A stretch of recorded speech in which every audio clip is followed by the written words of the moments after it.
আওয়ামী লীগের লকডাউন ছিল না। আওয়ামী লীগ তো কিছু আছে বিদেশে, আর কিছু আছে খালে বিলে বন জঙ্গলে লুকায়। আওয়ামী লীগ বলতে আসলে বাংলাদেশে এই মুহূর্তে অ্যাক্টিভ কেউ নেই। যা আছে কিছু টুকাই লীগ আছে, কিছু আটাখোর লীগ আছে, আর কিছু আছে গুজব লীগ।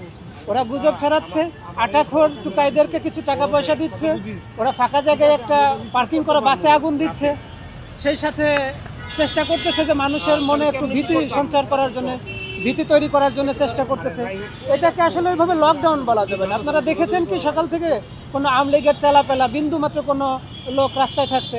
এরা রাস্তায় নয়, এদের বিয়ে হওয়ার আগেই এদের বিয়েটা ভেঙে গেছে। লকডাউন ঘোষণার দিন আসার আগেই এরা শান্ত হয়ে গেছে।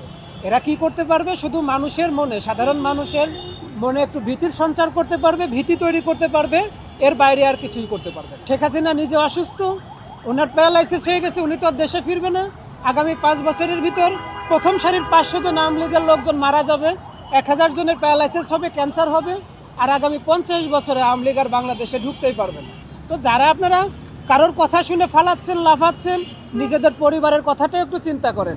আজকে রাস্তায় এসে দাঁড়াইছি, আপনাদেরকে দেখা পাচ্ছেন, আপনারা তো নিশ্চয়ই বাড়িতে আছেন, খালে বিলে আছেন।